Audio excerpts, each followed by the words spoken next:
¿Qué tal? Muy buenas a todos, comunidad de Health Builders. Bienvenidos al nuevo formato de podcast que vamos a nombrar HB Podcast. Espero lo puedan disfrutar y les emocione tanto como nosotros.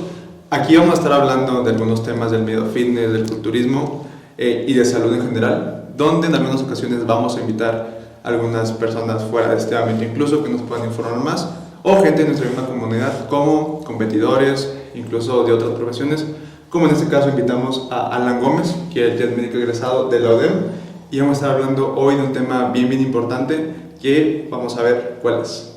Y pues bueno, creo que el podcast que siempre quisimos hacer, por fin es el primer día de la inauguración.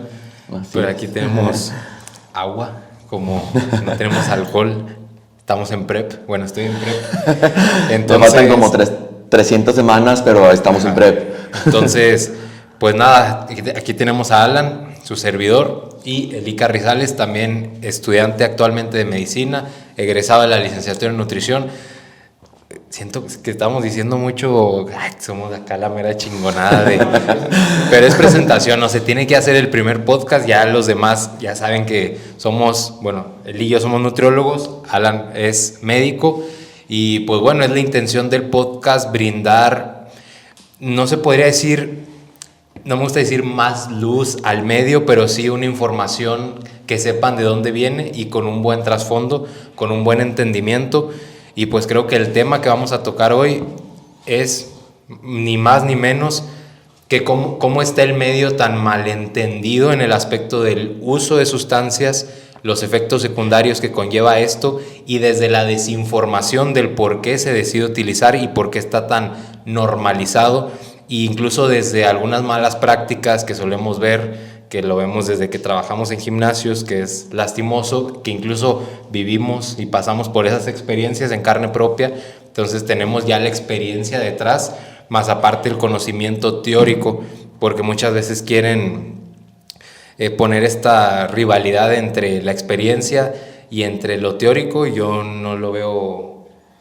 O sea, no veo por qué poner esa rivalidad. No, claro. Y al final se combinan. O sea, siempre tienes que tener un buen conocimiento de teoría para que sepas cómo funcionan algunas cosas y a la vez, obviamente, también tienes que tener algo de conocimiento empírico que te permita abordarlo mejor e incluso confirmarlo. Pero no es como que sean opuestas como la gente los ve. Está bien tener las dos y es lo óptimo, pero no están como tal en un extremo. Al final llega a un punto medio, o deberían de llegar a un punto medio, porque también tenemos extremos donde la gente apura procesos como tales, te quiere manejar, o tal cual de lo que a ti te funciona, también llegamos a ese extremo, pero como no son rivales, pero también tienen que estar bien equilibradas, no sé cómo lo vean. Y es que, como tú comentas, Eli, justamente muchos procesos se llevan a cabo basados en las anécdotas que el mismo coach ha tenido a cabo anteriormente, pero no precisamente son protocolos que tengan una evidencia por ahí propiamente científica. Es decir, últimamente hemos visto que muchos entrenadores llevan a cabo, pues ahora sí que protocolos que no tienen ni pies ni cabeza. Entonces eso es lo que al final de cuentas le provocan potenciales daños a los culturistas, pero pues a veces es el mismo desconocimiento en general, tanto en el culturismo como en el ámbito de la farmacología. Es por eso que en este podcast particularmente queremos ahora sí que destapar a todos esos alucines que están en los gimnasios, tanto en Saltillo como a nivel nacional. Entonces quédense porque va a estar muy interesante.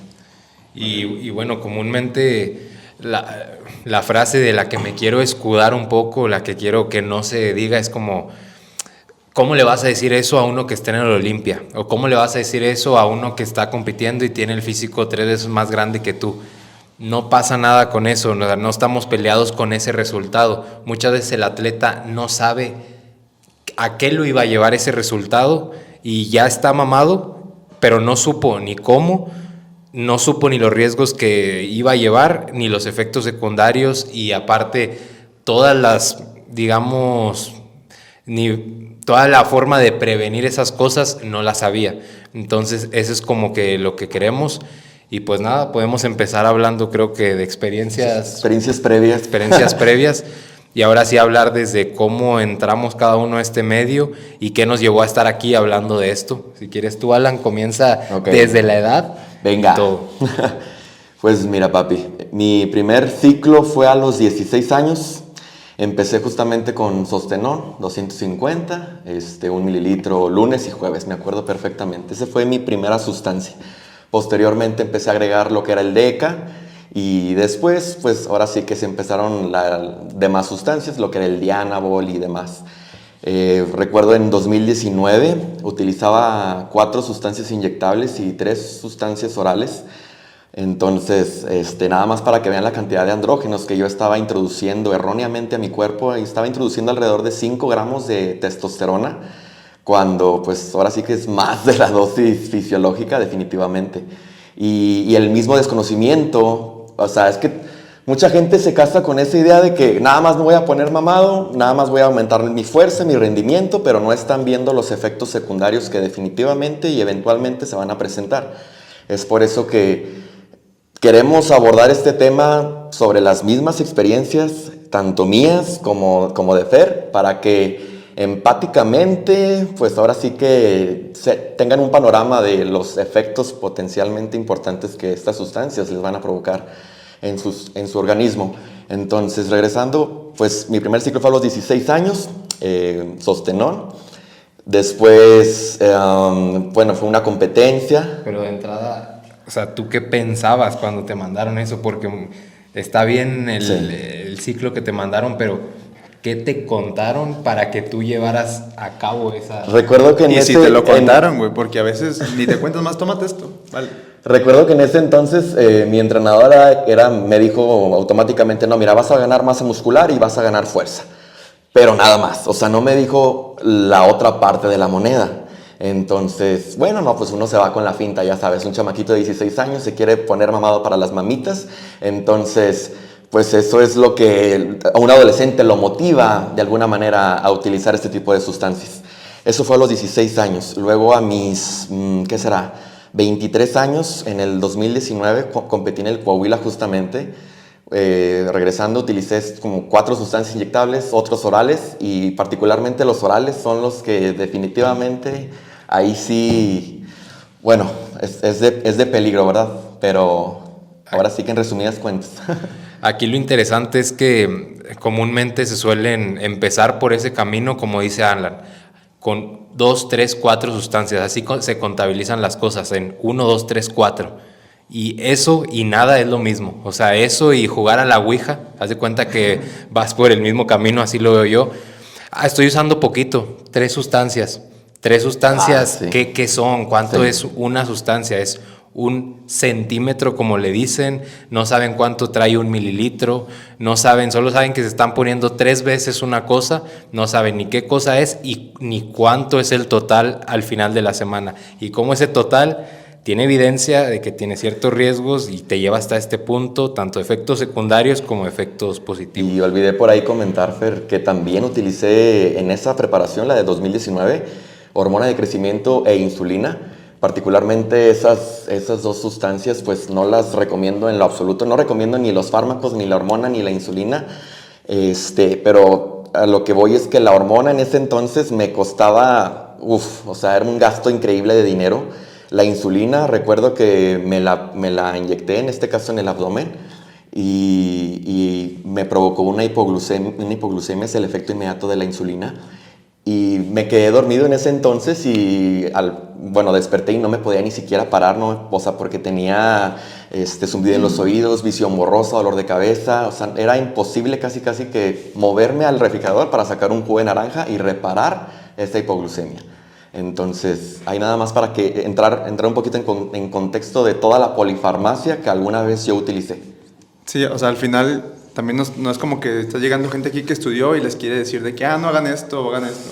No, aquí realmente tenemos a 2 personas que han sido usuarios, porque aquí también nos gusta la transparencia, que han tenido esos efectos, como el que nos cuenta de una hipoglucemia ya bastante importante. Entonces aquí también venimos a platicar desde la experiencia propia, por qué hay cosas que deberían de no ser como se suele ver en los gimnasios. De hecho, yo me acuerdo, cuando trabajé en monitoreo en un gimnasio, así llega la gente, de que, ¿cuántas sustancias traes?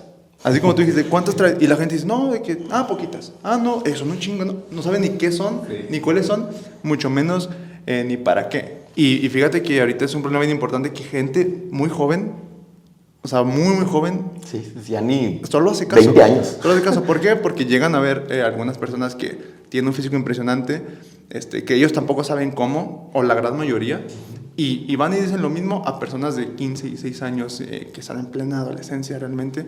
Y es cuando empezamos a tener este tipo de problemas a largo plazo, que de hecho es lo que vamos a platicar también. Ahorita vamos a comentar un cómo poquito se ve también de algo eso. A largo plazo, cómo afecta, porque sí, te pones mamado, ganas un trofeo, Así la es. gente te conoce porque estás bien fuerte a una edad temprana, pero ¿qué te va a pasar a los 30? O incluso hay problemas a menor edad. Inmediatos. Dime qué piensas a los 20 años de la vida. No, a los 15, te digo, ni siquiera a los 20. O sea, realmente a los 15, ¿tú qué piensas? ¿Quieres ponerte mamado a ganar algo? Y es cuando más juegan muchos factores, incluso psicológicos, a que tú puedas conseguir algo. Y donde más ganas le echas. ¿Por qué? Tienes más tiempo, menos preocupaciones. Perdón, yo recuerdo que incluso a esa edad, pues tú, ¿cómo te entregabas mucho más a eso? O sea, si a Fer le tocaba, un ejemplo, comer a las 12:05, a las 12:05 comía y no había otro día. Las 7 comidas que no se te pasaban La- ni un minuto porque la- ahí ya se arruinaba el progreso. Las y- 18 comidas, o Sí. si no catabolizabas. Sí. Bueno, y deja tú eso, hablamos desde la comida. Ahora imagínate con un fármaco que aparte, también un tema muy importante es la calidad del fármaco, porque no crean que las personas que empiezan tan temprano a usar ese tipo de sustancias están consumiendo algo realmente de calidad. De calidad. por así decirlo. No, y recuerdo, Beli, ahorita que comentas eso de las sustancias que en ese entonces, 2019, de todas las farmacias similares que traía yo, era a veces incluso difícil ya llevar a cabo la inyección porque, o sea, todas las zonas musculares ya estaban plenamente saturadas. Recuerdo que hasta me provoqué un absceso en el hombro. Entonces, es uno de los efectos igual inmediatos que las mismas inyecciones, todos los días, tu cuerpo de alguna manera los va a manifestar. Me acuerdo de algo un poco así gracioso, es una anécdota donde tú estás incluido. Fer y yo íbamos a entrenar saliendo de la escuela, ¿no? Y pasó que, no me acuerdo quién te dijo, pero de que no, lleguete ahí rápido allí, en el baño y todo. Y sale Fer y ya no podía mover la pierna, ya no podía extender el cuádriceps, donde desde la inyección así de que tal cual no pudo moverla y duraste algunos días con esa A inflamación. una inyección en el cuádriceps duele como si... Y no la puedo mover y se asustó, pero ¿qué haces? ¿Haces caso? Le preguntas a la otra persona que sea mamada o que sepa y dice, no, así quédate. Es tranquilo". lo normal. Tal cual. O sea, es lo normal a tus 16, 17, porque yo inicié a los 16. O sea, yo creí que el culturismo era ese, entonces entrar al mundo de los esteroides y ya. Y si empezamos a desglosar un poquito ya el pensamiento racional que se tiene ante las sustancias, en el ejemplo de Alan, me inyecté 250 de esto lunes y viernes. Ok, ¿cuánto es 250 lunes y viernes? Son 500 a la semana. Eso ya triplica lo que fisiológicamente un hombre produce. O sea, un hombre produce, por ejemplo, de testosterona de 100, o sea, una TRT de un hombre va de 100 a 200 máximo. Tú te pusiste en tu primer ciclo 500. Sí. Eso yo he visto que en muchos cursos es el ciclo de principiantes. Y aquí vamos, ¿quién es un principiante? O sea, ¿a qué se están refiriendo? Ciclo de principiantes, 500 miligramos. ¿Por qué damos el brinco al doble de lo que ya producimos sin antes explotar las variables del entrenamiento, de la nutrición y de todo lo que te lleva a ese progreso? Entonces desde ahí estamos mal. Y esos 500 miligramos se suele poner como el inicio al mundo de los esteroides. Ok, ese es tu inicio, el primer año. ¿Cuánto tiempo más vas a hacer esto?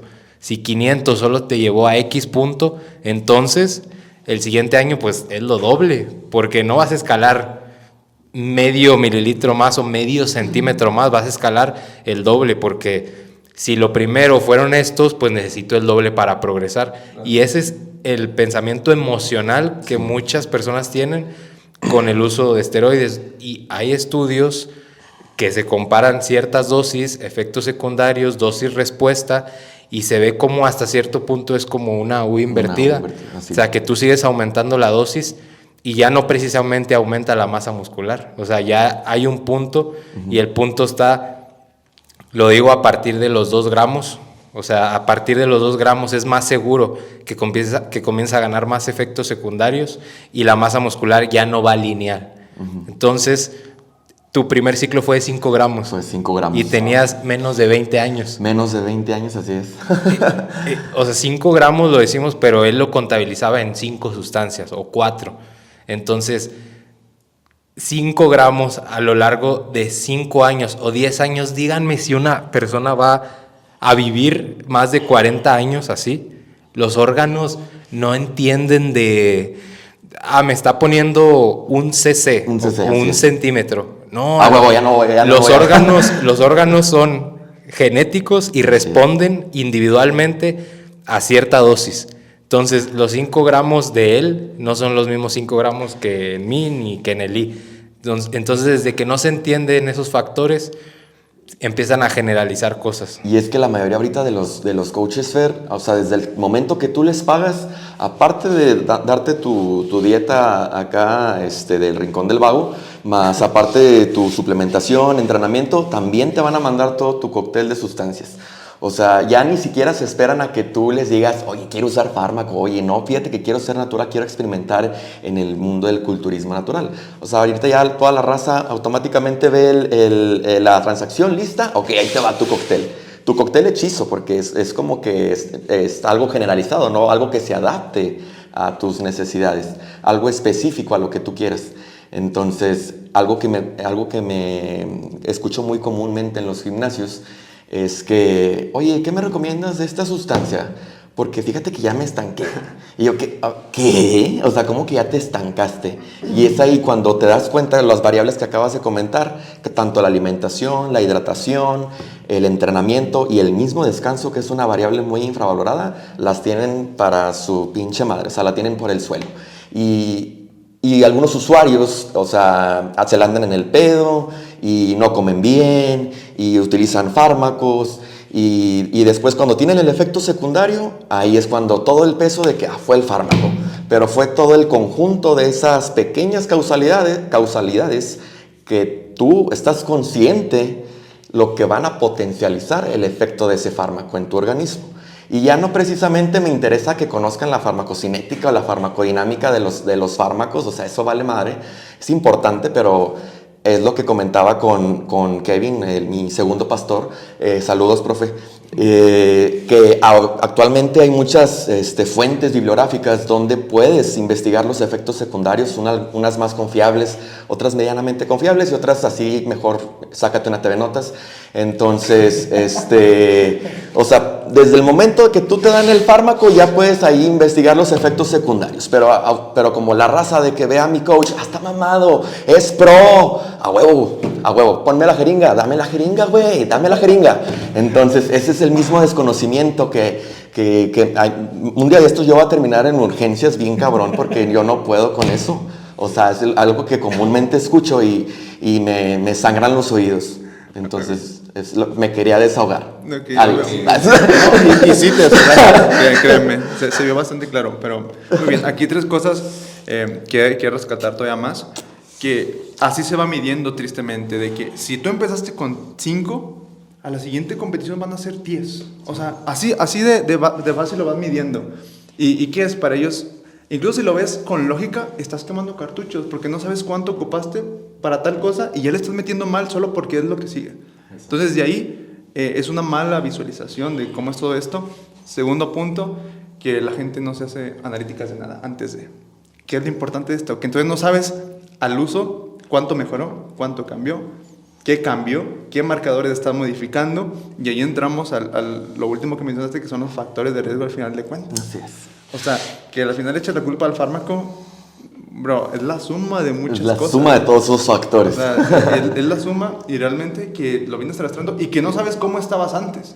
Sí. Y que si tú tuvieras ese monitoreo, o sea, muy seguramente se puede evitar. Y otra cosa, efectos secundarios.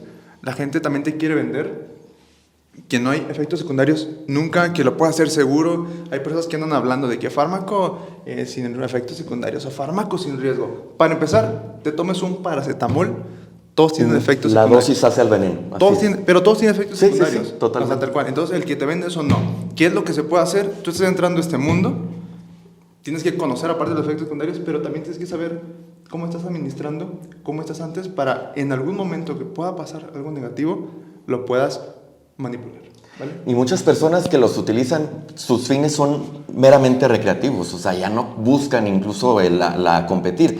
Pero eso va desde la desinformación, Desde la porque te dicen, desinformación. no tienen efectos secundarios, y entonces, ¿por qué si aspiran a una ganancia muy grande? Okay.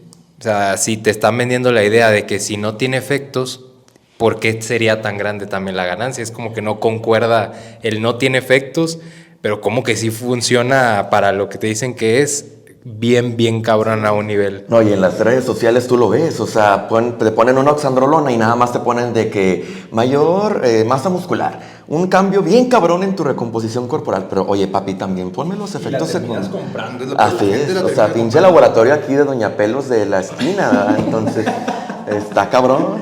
Y me ha pasado, o sea, de hecho, hace poquito ahí a donde actualmente entreno, y un güey de que, oye, tú eres esto, ¿verdad? Sí, ¿quién me meto? Es que acá me dijeron que Winston, acá que esto, que ocupo tal cosa. Espérate, ¿quién te dijo? ¿Por qué? Y no nada más te vas a poner mamado, o sea, no nada más te vas a poner más fuerte. No, y quien lo haga bien, te va a estar monitoreando sensaciones, rendimiento, analíticas, o sea, no sé por qué la gente cree que son dulces. Sí, tómate esto. Ah, Diego, ateno. Sí, toma esto. O sea, Así me pasó con un amigo, Eli, que me comenta de que, oye, Alan, ¿qué opinas de la insulina? Y yo, no, es una hormona fascinantemente anabólica, pero fascinantemente peligrosa, o sea, A ver, pero...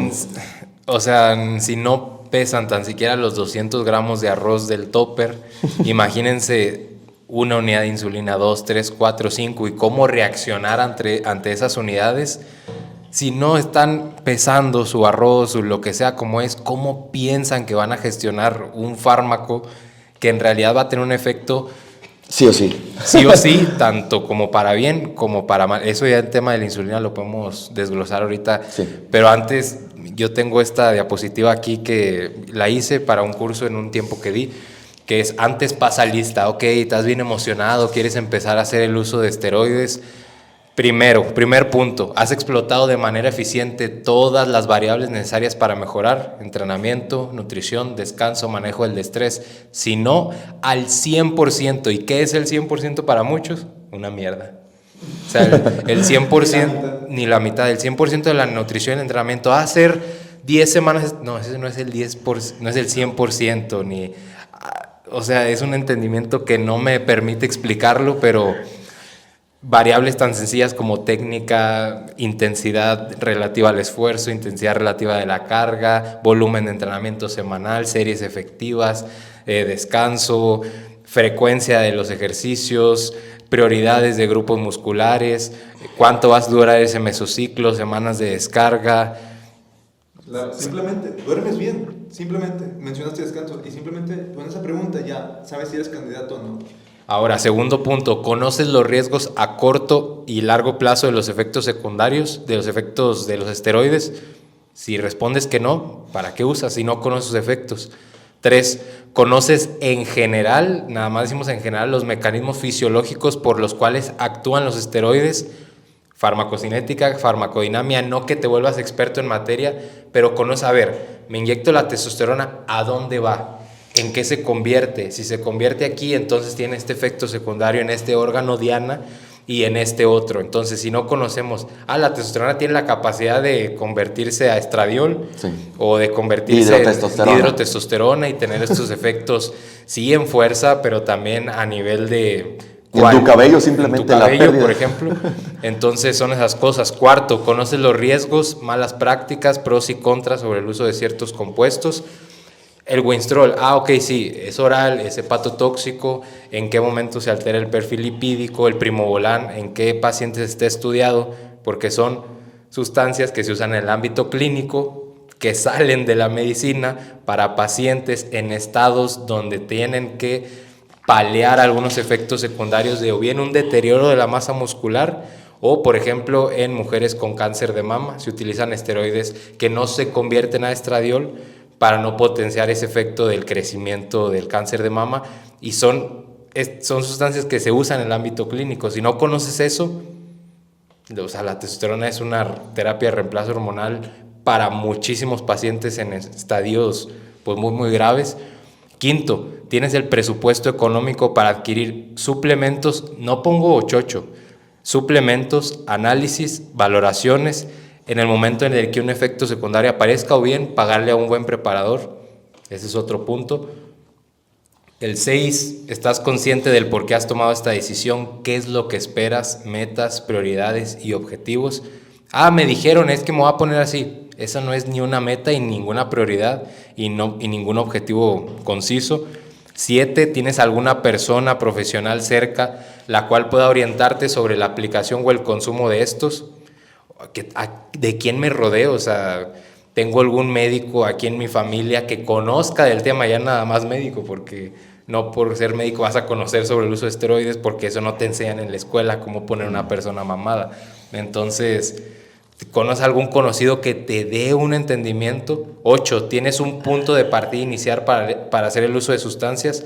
Lo que comentaba Eli, analíticas previas de dónde partes. O sea, a lo mejor tú tenías ya un desmadre internamente y pusiste esteroides y ni sabías, como a mí me pasó con el ecocardiograma. Es que, ¿por qué fue? No sabemos. Sí, pueden ser los esteroides, pero a lo mejor tú genéticamente ya tenías cierta modificación ahí o cualquier cosa. 9, conoces los procesos que siguen durante y después del uso de cualquier sustancia. O sea, procesos simples de cuándo parar, cuándo seguir, por qué no, etc. Y 10, si de los puntos anteriores pasaste lista en menos de 5, pues no uses. Entonces, si no conoces nada de esto, no uses. No los usen, alucines, no los usen. Sí, o sea, también aquí en medio del podcast recalco que no recomendamos el uso de estas sustancias nunca. Estamos hablando de lo que vemos y que claro que en el ámbito de la salud, cómo podemos abordarlo o cómo evitarlo tal cual. Pero en ningún caso recomendamos el uso, estamos informando como tal. No, y es que ahorita ya los médicos se enfocan plenamente en los efectos hepáticos nada más, pero definitivamente los de riesgo son a nivel cardiovascular y a nivel reproductivo. Y ahorita vamos a tocar un poquito más del tema. De aquí pues podemos pasar a que si existe un uso seguro. Aquí nos podemos guiar también en las notas que tenemos. No existe el uso seguro, solo existe minimizar los riesgos. De entrada no creemos que nadie entre a este mundo, porque es un asco realmente. No es como que te quieras estar inyectando todos los días de tu vida, porque si entras, ya entras bien. Ya. O sea, no es como que entras 3 meses, no, entras 3 meses y me limpio, como suelen decir ahí, ¿no? Me desintoxico. Es un pensamiento mágico, de que... Hay así personas que no, es que me estuve inyectando un año, me toca un mes de desintoxicación, un mes ando limpiándome de sustancias, de moléculas, voy a comer más limpio, voy a tratarme más. ¿Quién te informó? Ahí está el... ¿Y qué limpias? ¿Y qué vas a limpiar? O sea, realmente, ¿qué sabes que estás limpiando según tú? Pero es lo mismo, es la cultura que vemos en los gimnasios. De Es que, el no, desconocimiento. Ya estuve acá, ahora me toca limpiar. Limpias. O receta. Para que te barran entonces a la vez.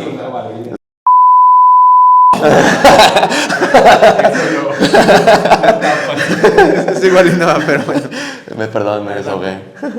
Entonces, si existe un uso seguro o no, también tenemos varios puntos. 1, ten un médico de confianza. Nunca supongas nada sin consultar a un médico.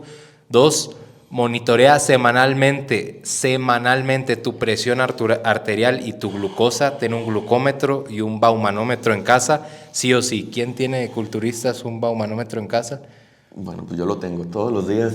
Entonces, todos los días me checo la presión. Bueno, es una excepción. Es una excepción, pero... Bueno, sí, ahorita ya la raza no sabe ni siquiera que se eleva la presión La arterial. gente compite y nunca nadie le ha informado que tiene que monitorear eso para saber a dónde acudir, con Así quién, es. ¿vale? De ahí empezamos ahorita a Ni desglosar la siquiera salud saben de los efectos cardiovasculares. Monitorea cada 3 a 6 meses y una recomendación muy general, porque no es cada 3 ni cada 6, es cada que se requiere en tu proceso. Analíticas completas, ecocardiograma 1 o 2 veces al año como mínimo, tu biometría hemática completa, tu química sanguínea de 45 elementos, tu examen general de orina, tu perfil hormonal y también valores individuales que te previenen de mucho, como son la cistatina C, homocisteína, 25H vitamina D, por ejemplo, y muchos valores que O sea, vemos culturistas que llegan con la biometría y la química de 6 elementos. No, ya. Ya le adivinaste todo lo que traes. Traes esto con 6 elementos. Me mandaron a hacer análisis, me los enseñan, examen general de orina, bueno, ok, pero no se puede ver mucho ahí o nada. La biometría hemática, mejora eso nada. Y la química de 6 elementos, que trae creatinina, glucosa, ácido úrico, BUN y ya, y uno más. No, y espérame, hay gente que según manda estos análisis, los ve dentro de rangos, no asocia nada, no puede interpretar nada. Sí, tú ves el rango y dices, no tienes nada, ve bien. Pero una analítica es más relacionar todo lo que estás midiendo, ver por qué lo haces, y en base a eso tú ya puedes tener algún otro criterio. No sea más de que está en rango y listo. No, o sea, tienes que interpretar entre varios valores como tal. Y no tener el síndrome del asterisco, porque te ves los análisis, ves un asterisco, o me voy a morir, o está por encimita. Cualquiera de esos dos mentalidad es una basura de mentalidad respecto a revisar los análisis, porque el rango lo pone el laboratorio en donde te lo hagas. Cada laboratorio tiene sus rangos. Entonces, que esté menos o más no tiene nada que ver ni te dice mucho. No hay un rango promedio que se hizo en la población general, pero eso va a variar mucho de manera individual y de qué te rodea a ti, o sea, qué factores de riesgo están alterando ese valor y qué contexto, qué entorno es lo que engloba ese valor por individual. O sea, esa es una. Está bien, pidan las analíticas. Una cosa es pedirlas, otra es pedirlas bien y completas, interpretarlas bien y dar una solución, y qué tan sesgada hubo en esa interpretación en base al conocimiento que cualquiera tenga. No, y ahorita como comentas, papi, justamente antes de hacerte tus analíticas debes de descansar mínimo 48, 72 horas, ya que el mismo entrenamiento podría alterar ciertas particularidades de esas analíticas. Simplemente las enzimas hepáticas se elevan por el mismo entrenamiento, por el mismo consumo de alcohol, por el mismo consumo de antibióticos. Entonces, bueno, que al final de cuentas la TGO y la TGP no me sirven, es más sensible un poquito la GGT y la fosfatasa alcalina. Pero te digo, nada más para que igual al momento de que se las vayan a hacer, también deben descansar, para que salgan esos valores lo más confiables posibles. Descansar mínimo 3 días, tan siquiera buena hidratación antes de los análisis, buenas horas de sueño, que está bien visto como dormir menos o tener un estrés alto eleva fácilmente la glucosa en ayuno. Entonces por ahí puede ser una mala lectura de todos los datos, también del examen general de orina. Si no vas bien hidratado, si traes alguna alteración por ahí, puede ser un falso positivo. Entonces son muchas cosas a considerar. Eso es en monitorear la salud. Cuarto punto, usa dosis razonables para tu nivel de atleta y competidor. No adelantes procesos, porque también adelantas los efectos secundarios. ¿Y a qué me refiero con eso? Usa dosis razonables. No hay una dosis ni para principiante, ni para intermedio, ni para avanzado. Entonces, de entrada, descartado el que te diga eso. Si ya estás usando, usa compuestos con evidencia científica en humanos detrás. ¿Qué se ha estudiado a lo largo del tiempo en medicina? La testosterona. Simple. La testosterona es la más estudiada, la que sabes qué te va a causar, en qué pacientes se usaron, qué efectos secundarios tuvieron. No busques otro compuesto de entrada, que sí, el DECA o cualquier otra cosa, la boldenona, en qué pacientes estudiaron. Entonces, se tiene que checar eso. Si ya estás usando, ten un plan de lo que harás. Si ya estás usando, minimiza el uso de esteroides orales. Puedes ahí contextualizar los orales, ¿por qué se deben minimizar? Los orales debemos minimizarlos, ya que, bueno, son los que principalmente son hepatotóxicos. A orales me refiero al Winstrol, a la oxandrolona, a la oximetalona, al turinabol, que es la metiltestosterona, a la fluoximesterona, al dianabol. Entonces, esos 6 que acabo de comentar son los orales, pero los que principalmente tienen efectos tanto a nivel hepático y para que tu perfil lipídico goce sí o sí. Entonces, son los que... aguas. Claro, aquí es importante mencionar lo de hepatotóxicos, porque es importante recalcar que en el hígado es donde se va a sintetizar todo ese tipo de proteínas que van a transportar como tal a los lípidos. Entonces, por eso, a veces la gente como que no asocia esto, pero por ese tipo de hepatotoxicidad es que también puede desarrollar más efectos secundarios cardiovasculares a largo plazo. ¿vale? Otra cosa que quiero mencionar antes de que se me pase, ahorita con lo que mencionaba Fer, de tener a alguien que esté supervisando también todo. ¿Por qué? Porque tu coach, tu nutriólogo, tu preparador, como dice, no es un todólogo, ¿vale? Tu coach no es un todólogo. Entonces, tu coach no te va a andar dando otros medicamentos, no te va a andar revirtiendo efectos secundarios, y aparte manejarte dieta, y aparte ejercicio, y aparte psicología. Entonces, el coach no es un todólogo. Un buen preparador o un buen coach siempre va a tener gente profesional, va a estar rodeado de gente profesional que va a orientar y va a dar segundas opiniones. ¿Por qué? No va a ser la misma la interpretación que yo le dé a unos análisis a la que les dé Fer, a la que les dé Alan. Entonces, esa es la importancia de rodearte, tener a alguien profesional y rodearte. Y eso siempre se hace. Y eso también es lo que va a definir a un buen preparador como tal. Me gustó decir esto. No, y ahorita ya los coaches creen que lo saben todo, cuando el culturismo es una disciplina que constantemente requiere actualizarse. Es decir, no puedes portarte arrogante en ese aspecto de que ya lo sé todo y porque soy pro ya lo sé todo. O sea, no papi, o sea, constantemente actualízate. Y ahorita los coaches, aparte de mandarte tu SERM o tu inhibidor de la aromatasa, te manda tu silimarina, tu cardomariano para prevenir los efectos patotóxicos, pero al final de cuentas ¿Y por qué mejor no usas el oral? Sí. O sea, no lo uses. O sea, sí. Es como un verbo. Es que en cualquier muy común. ciclo hay un oral. ¿Y sí. por qué decides utilizar el oral? ¿Bajo qué mecanismo de acción funciona el oral? ¿Y qué de riesgo-beneficio te da? Un oral de entrada, la única aplicabilidad que tendría, bueno, actualmente no lo uso en nadie. Cuando digo nadie es nadie, porque esa es otra cosa que me molesta. Una cosa es lo que dicen que hacen los coaches y otra cosa es lo que realmente hacen. Si yo estoy diciendo que no uso ningún oral con nadie, es porque es con nadie y porque ni siquiera está en la lista de posibles beneficios. Entonces, a lo que iba es en qué te funciona un oral o en qué momento.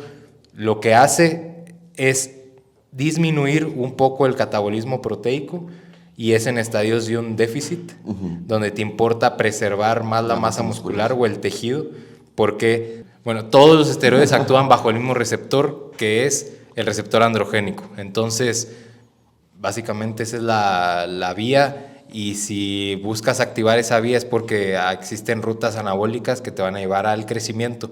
No dicen, se te va a poner dura la piel, te vas a ver más rocoso, sí. rocoso, esa es la palabra. Dureza. Ese no es el raciocinio detrás del uso de orales. ¿Para qué los quieres? Para verme más duro. No, ¿Qué? no, eso no es para verte más duro. Entonces, pues desde ahí continúa con lo de la silimarina Y es que, te digo, ahorita ya los coaches te mandan tu tamoxifeno, tu silimarina, tu cardomariano, pero al final de cuentas esos medicamentos no son preventivos, es decir, son correctivos. Y al final de cuentas, en un ciclo, pues no tiene caso que agregues tamoxifeno, ya que se eleva la globulina fijadora de hormonas sexuales y eso va a disminuir el efecto del fármaco. Entonces, el tamoxifeno, aparte de las indicaciones oncológicas, como es el cáncer de mama, lo utilizamos en este medio para lo que es la ginecomastia, que es uno de los efectos secundarios en el hombre. Y algo importante también del Tamox es que realmente lo usan como que para prevenir esos estrógenos como tal, se usa, pero a veces perjudica más de lo que te puede ayudar. ¿Por qué? Porque también el uso de este fármaco también va a alterar el perfil lipídico como tal, que al final es un cardioprotector. No, y a largo plazo hasta disfunción eréctil y tromboembolismo venoso se ha observado. O sea, utilizar mucho tiempo el tamoxifeno también está de aguas.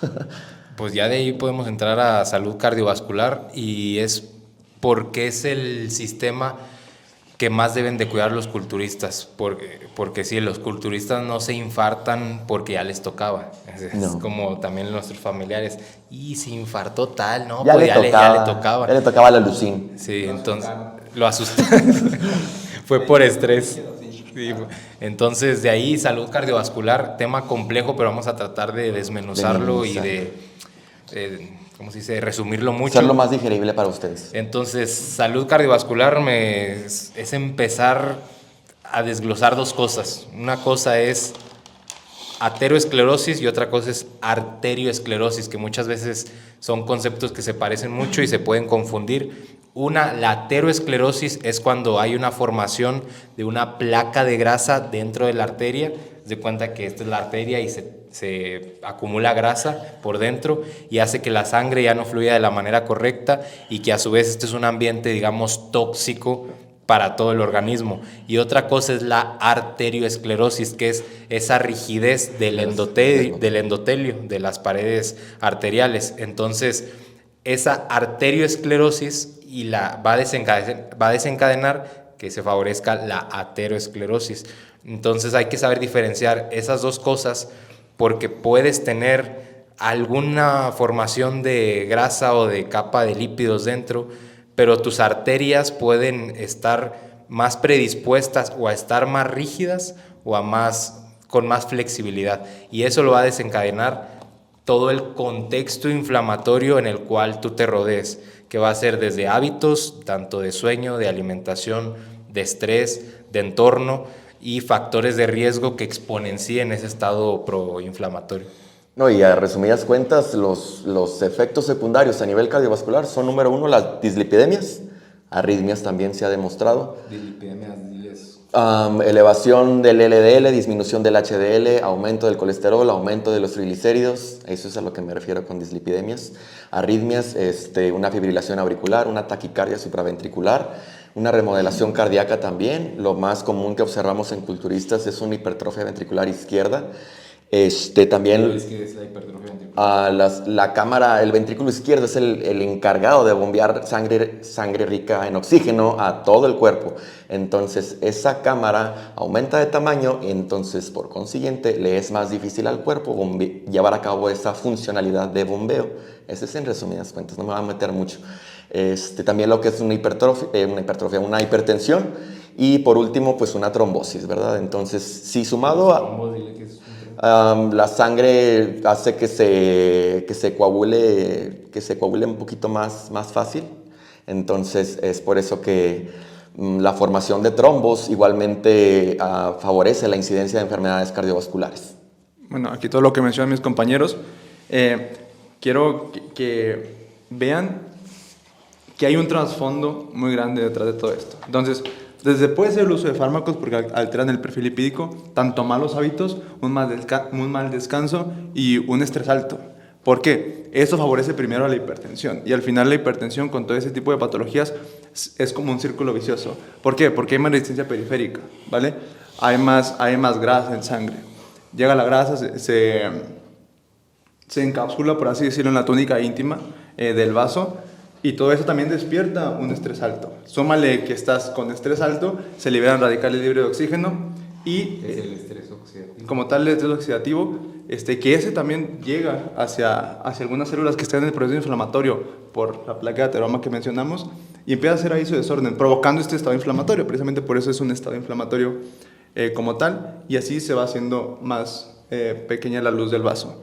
Y después empieza a congestionar más y por eso sigue aumentando la presión y ya entramos a falla renal también por hipoperfusión como tal. Es cuando también eso favorece a la insuficiencia ventricular como tal, porque al final también el corazón ocupa mucha más fuerza para mover esa cantidad de flujo alto y de volumen alto. No, y debemos también sumarle a eso los antecedentes de los familiares. O sea, porque desde ahí estamos mal. Si usas esteroides, tan siquiera pregúntate en tu familia, tengo mamá o papá con hipertensión, con alguna dislipidemia, antecedentes de infarto en mi familia, si algún familiar tuyo le dio un infarto, oye, es sospecha de que tú puedes tener más factores de riesgo que otra persona a desencadenar un estado más inflamatorio y que si tú tomas malas decisiones de entrada, para que quien no sepa, o sea, los esteroides por sí solos, ya ponerte una dosis suprafisiológica, hace que tu presión arterial aumente por diversos mecanismos. Uno de estos es la activación de un sistema que se llama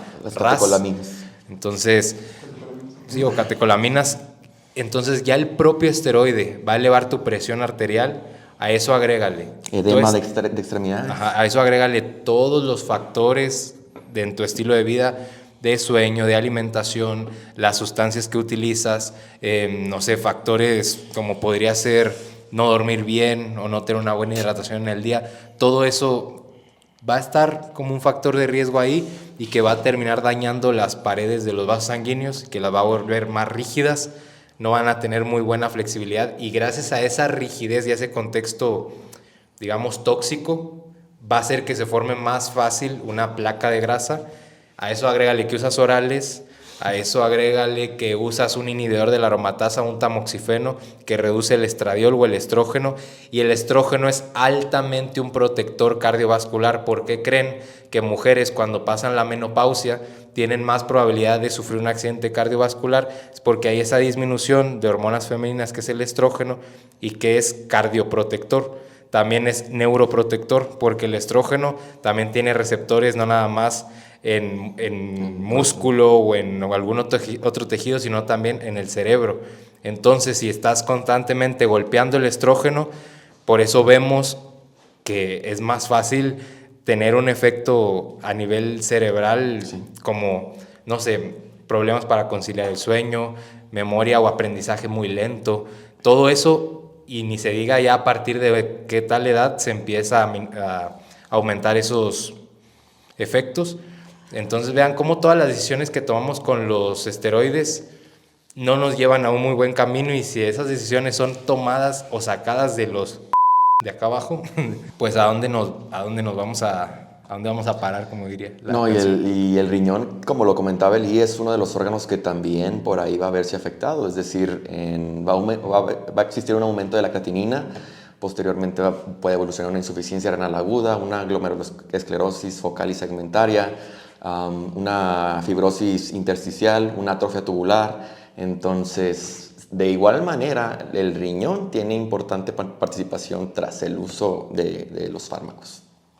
También ahí podemos hablar un poquito de, no como tal un factor de riesgo, pero sí algo muy importante que tengo aquí, que no se me quería pasar mencionar, es como que desglosar un poquito el perfil lipídico. O sea, el atleta ve el análisis, ve el colesterol total. Pues lo tengo en tal. Y el colesterol bueno, que es el HDL, y el colesterol malo, que es el LDL, que no me gustaría llamarlo ni bueno ni malo, porque el HDL puede terminar siendo malo hasta cierto punto, hasta cierto rango, dependiendo de qué lo rodee, y el LDL no depende de por sí solo el LDL, sino de la oxidación que esté teniendo el LDL. Entonces, ese colesterol malo, tú y yo podemos tener 100 miligramos sobre decilitro, y mis 100 miligramos no son los mismos que él iba a tener como 100 miligramos. ¿Por qué? A lo mejor en mi familia tengo a alguien que falleció de infarto, tengo un contexto más proinflamatorio, uso esteroides, tengo presión alta, mi alimentación no es la suficientemente buena, mi estrés es alto, y Eli, su estilo de vida es bueno, no hace consumo de esteroides, entonces su LDL, su colesterol malo, puede ser menos tóxico que el mío, dependiendo del estado. Y ahora, ¿qué tan tóxico es el LDL? Depende de las partículas o de qué lo acompaña, que en este caso es un post que ya habíamos comentado de la ApoB. De la ApoB, que son es la proteína estructural del LDL, y la ApoA, que es la proteína estructural del HDL. Entonces, ahí, como recomendación, culturistas, pidan su perfil lipídico completo, chequen la relación entre el colesterol bueno y colesterol malo, que es el índice aterogénico, o el colesterol total con el HDL, que es el índice aterogénico, y vean, lo ideal es tener, no en cuanto más bajo mejor el LDL, pero siempre un colesterol LDL alto, arriba de, diría 90, 100 miligramos sobre decilitro. Lo normal es menor de 100. Lo normal es menos de 100, pero yo diría que me gustaría verlo menos de 80 o menos de 75. ¿Por qué? Por ya los posibles factores de riesgo que tenemos, y aprender a separar esos valores. Y por favor, hacerse la ApoB, la apolipoproteína B, la pueden pedir en cualquier analítica, y esa te dice si ese LDL se puede fácilmente oxidar y penetrar la pared arterial y que se forme más fácil la placa de grasa, o si ese LDL no es tan tóxico. Entonces, chequen la ApoB, y ese es un predictor muy, muy, muy confiable de prevenirte de cualquier infarto o cualquier... En su perfil lipídico asegúrense de que este contenga tanto los niveles de colesterol, que es hasta 200, o estoy hablando de niveles generales, ¿verdad? Hasta 200. Cada laboratorio tiene sus particularidades diferentes. Colesterol hasta 200, niveles de triglicéridos hasta 150, lo que acaba de comentar Fer, la ApoB, el HDL, que entre más alto esté es mucho mejor. Hay culturistas que lo tienen debajo de 20 y este se debe de encontrar entre 40, 60, entre 40 y 60. Entre más alto esté, mucho mejor. Y la LPA. Sí. Ocasionalmente solemos ver en los análisis nada más colesterol bueno y colesterol malo, Sí. ¿vale? Es lo que solemos ver en los análisis o a lo que más se le da importancia. Tenemos los triglicéridos, que al final son los que vienen de la dieta y es cómo se transportan y se acumulan. Pero bueno, lo que más se le pone enfoque es al HDL y al LDL. Bueno, se ha visto últimamente que no es como que uno sea malo, o sea, no es como que LDL, ya, lo peor. Ni tan HDL alto, no es como que ya, lo mejor. Sino, como mencionaba Fer, el ratio entre estas dos. Entonces, se estudia más la ApoB y ApoA, como los componentes estructurales, que son los que al final van a fijar o van a llevar el colesterol como tal durante las arterias. Aquí tengo, el colesterol solo ingresa a la pared dentro de ApoB. O sea, tú nada más vas a formar la placa mientras tengas más ApoB. Entonces, puede ser un marcador muy, muy fiable para enfermedad cardiovascular como tal. Y este radio, ¿por qué? Porque hay gente con uno muy alto, uno muy bajo y al final eso no quiere decir que esté exenta. De hecho, tenemos este ratio más o menos abajo de 8, de 8.8, 0.9, ¿listo? Ese ratio es ahorita como que la prueba más confiable, a diferencia de lo que anteriormente, que nada más con que tengas el HDL en niveles y el LDL en niveles. Como No, y nada más se enfocaban en el colesterol y en los triglicéridos. Sí, o sea, en la química regular te sale colesterol total y triglicéridos, pero eso puede ser muy variable incluso por lo que consumas en la dieta. Entonces, checar, muy importante, el LDL y la ApoB, por favor, si tienen la posibilidad de tomarla, tómenla. Y ¿qué rodea la LDL o al HDL? Más marcadores que son proinflamatorios, como es la homocisteína. La LPA. Sí, o sea, la homocisteína, hablo de un entorno más específico. Más específico, que se pueda oxidar más fácil ese colesterol. Si tienes una homocisteína elevada, si tienes una proteína C reactiva elevada, si tienes una vitamina D por los suelos, si tienes una glucosa en ayuno muy alta o un perfil de glucosa como el OMAIR o hemoglobina glucosilado, ya principios de resistencia a la insulina, las paredes vasculares van a estar mucho más rígidas. Acompáñalas del colesterol LDL por arriba de 100 con presión alta, con mucho estrés, con inhibidor de la aromatasa, con tamoxifeno, con uso de hormona de crecimiento que aumenta la glucosa, pues ya tenemos todo el contexto. Pues podemos utilizar un omega. Con uso de orales. y que todo eso esperamos arreglarlo con 1 gramo de omega 3 al día. No es como que una prevención ni un... No, pero es lo que muchos mandan, nada más el omega. El omega 3 es como que haya para tu perfil lipídico. Y todo lo demás, todo lo que estamos diciendo, todo lo proinflamatorio, que entonces ahí la homocisteína es un valor muy, muy relevante para checar los niveles de inflamación que puede haber en el cuerpo, porque es altamente tóxica para las paredes arteriales y se ha visto que puede ser una de las tantas causantes de infartos o de ictus o de que se forme un trombo con más facilidad. Entonces, pues son varios contextos los que se pueden... No, ¿y alguna suplementación? Pues recuerdo que alguna vez me la comentaste por ahí, papi, ¿te acuerdas? El ajo, la vitamina D. Sí, es que es más controlar la inflamación. Sí. O sea, al final la suplementación te va a ayudar a eso en cuanto al perfil lipídico, es a prevenir ese estado inflamatorio y tener todo lo demás en orden. Entonces... algo que quería recordar, ya fui por agua porque se me estaba secando la boca, pero es lo de la biometría hemática y el checar el hematocrito y la hemoglobina, cómo esto puede favorecer la formación de un trombo. Bueno, es que ahí en la biometría hemática regularmente vemos eritrocitosis, que es la formación de glóbulos rojos. Eso hace que de igual manera la hemoglobina se eleve, el hematocrito es un poquito más elevado y esos tres favorecen la incidencia de enfermedades cardiovasculares. Es por eso que en un usuario de esteroides no me sorprende que el hematocrito esté alto, la LH esté baja. Entonces, son particularidades que en la biometría hemática, tanto los eritrocitos, hemoglobina y hematocrito, son los que regularmente se alteran por la eritroproiesis. ¿Sale?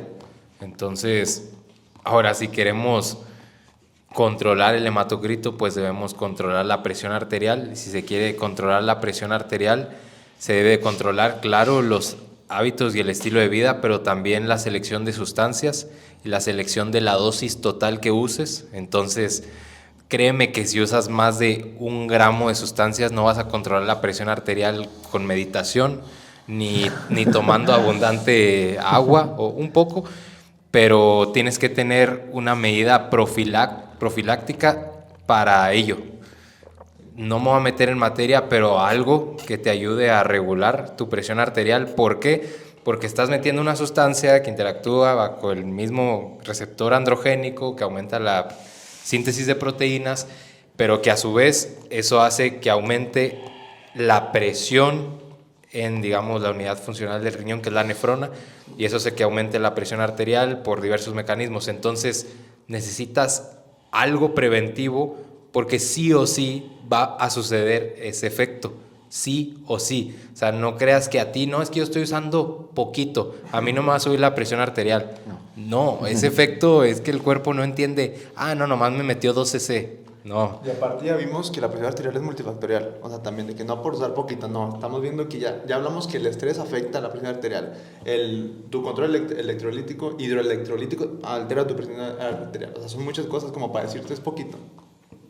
Entonces, desde ahí, o sea, hay sustancias que también pueden favorecer más la formación de la eritrocitosis. Entonces, hay sustancias muy usadas también como la boldenona, que ni siquiera, sí es la más usada desde antaño y mucho, pero ni siquiera está estudiada en humanos, o sea, se estudió en animales. Entonces, confiar en una sustancia que se estudia en animales, pues no sería lo más idóneo. Entonces, tenemos ahí a la testosterona, que es nuestra hormona madre, y que nos ofrece pues efectos que ya sabemos y también efectos secundarios que ya están escritos, y que tenemos cierta medida y cierto raciocinio para poder progresar a lo largo del tiempo así. Pero bueno, ¿cómo pudiéramos acabar este episodio? Pues de igual manera quisiera comentar pues algunas experiencias que me ha tocado escuchar ahí en el gimnasio, sobre todo el uso de andrógenos en mujeres. Escuché por ahí una amiga, saludos, sé que me estás escuchando, sobre el uso de orales, ¿no? Entonces les voy a comentar un poquito los efectos secundarios en mujeres, desde la misma cerosis, que es una piel seca, el acné, que eso ya todos lo sabemos, el hirsutismo, que es algo que regularmente observamos en un síndrome de ovario poliquístico, aparte de la resistencia a la insulina, pero bueno, no me voy a meter mucho en eso. Lo que es el engrosamiento de la voz. ¿Qué es hirsutismo? ¿Dónde? El hirsutismo es el crecimiento excesivo de vello que sigue un patrón masculino, es decir, en la cara, pecho y espalda. Entonces, de igual manera lo que es el engrosamiento de la voz, en las cuerdas vocales hay receptores androgénicos que igualmente van a engrosar esa voz, y eso es irreversible. Entonces, nada más para que tengan cuidado. También puede existir oligomenorrea, que es una disminución en la frecuencia de las menstruaciones, amenorrea, que es una ausencia de la menstruación, y una caída del cabello. Entonces, en mujeres hay importantes efectos secundarios. Y bueno, por eso es como que quería comentarlo, para que las chicas que me estén escuchando consideren eso, ¿no? Entonces, si tienen un antecedente de síndrome de ovario poliquístico, descártenlo completamente, ya que en un síndrome de ovario poliquístico hay ¿cómo le digo? Hiperandrogenismo, es decir, hay una mayor resistencia a la insulina. Y si le vienes a poner andrógenos, pues ahora sí que esa es la cerecita del pastel, ¿verdad, muñeca? Entonces, excelente, éxito. Bien, pues en resumen, una frase que nunca me voy a cansar de decir: no son dulces. Nunca son dulces, no se dan tal como tal. Acuérdense que todo fármaco fue ideado para un uso clínico, para un uso en patologías como tal. Entonces, no nada más te pones mamado, modificas muchos datos de tu cuerpo, de tu organismo, de tu homeostasis como tal, o alostasis. Entonces, no son dulces. Chicas, cuídense más, porque al final acuérdense que principalmente son andrógenos que modifican más cosas en su cuerpo todavía. Todos cuídense, también personas masculinas. Y en resumen, eso. Analíticas antes, si lo vas a hacer, antes, durante y después. Monitoreo constante. Ya de jodido, una vez al año. De jodido, muy jodido. ¿Sí? O sea, debería ser con más frecuencia, pero de jodido. Y listo, espero de verdad hayan aprendido algo, hayan concientizado sobre todo. Y si creen que le puede servir a las personas, no olviden compartirlo, apoyarnos ahí. Y no sé qué más quieran compartir. Pues nada, a modo de mi conclusión es, espero el mensaje se entienda. No sé, a veces sí parecemos como si quisiéramos que nadie lo haría, que todos lo hagan bien o como que, no sé, no quiero que se lleven el mensaje como que, ay, mira, están queriendo que nadie use o que no nada más ciertas personas. No, es que tengan en mente que siempre existe el riesgo y que siempre también existe la prevención, que es lo que tratamos de modificar, de utilizar medidas preventivas desde un análisis muy profundo de la persona, desde un entendimiento completo de lo que rodea y los factores que engloban a esa persona, para así brindar el mejor abordaje posible, no con el uso de fármacos, sino ante cualquier circunstancia y ante cualquier solución de cualquier problema. Entonces, la prevención es lo mejor, no hacerlo, claro que es lo mejor del mundo, y realmente hoy en día ya no es necesario utilizar esteroides. No, ya no es necesario. O sea, con las federaciones naturales basta, con ese nivel tenemos para progresar. Y sin federaciones. Sí. Puedes obtener un gran Un físico muy padre. Hasta recreativo, siendo natural. O sea, nunca es opción. Pero sabemos que hay gente que ya lo hace precisamente para esto, que es este podcast. Sí, no nos tapamos los ojos no queremos tapar el sol con un dedo. Entonces, mis alucines, no fármacos. La hormona de crecimiento, ahí sí, o sea, estaba viendo un artículo, que es lo que le comentaba a Fer hoy en la mañana, de que varios participantes estuvieron utilizando de 6 a 15 unidades durante 3 meses, y durante esas 12 semanas nada más hubo una reducción de la grasa visceral del 1.2 kilos. Nada más para que se den cuenta de la hormona de crecimiento. Aparte, esta debe de ir coadministrada con fármacos para que haya una correcta sinergia. Y la insulina, esa sí no la toquen, a menos de que seas Dorian Yates y tengas una genética impresionante, solamente, pero pesas 60 kilos de hambre y costilla, cabrito, no te alucines. Entonces, ¿para qué insulina? O sea, insulina, a menos que seas una eminencia, al menos que trabajes con pro, que compiten en el Open, en el Mr. Olympia, nada más. Pero no te alucines, tranquilo. Sé constante, sé disciplinado. Sí, hay mucha tela que cortar porque dice insulina y pues ya quisiera hablar más de la insulina. Pero bueno, creo que es primer episodio, llegamos a una buena conclusión. Pudiera estar algo confuso ahí para la gente, ay, me entraron chingazos por varios lados, pero creo que se entendió el tema, y tanto para usuarios o recreativos, creo que va a ser un buen inicio. Una buena educación. Gracias, Alan. Gracias, Alan, por tu tiempo. Al buen Alex allá en la cámara. Alex Villalobos ahí en redes, pero ya no lo contraten porque ya es mío, bitches. Sí. No le quiten tiempo. Ya cancelé su cuenta de Insta. Está adoptado. Pero bueno, entonces terminamos este podcast aquí. Y nos vemos.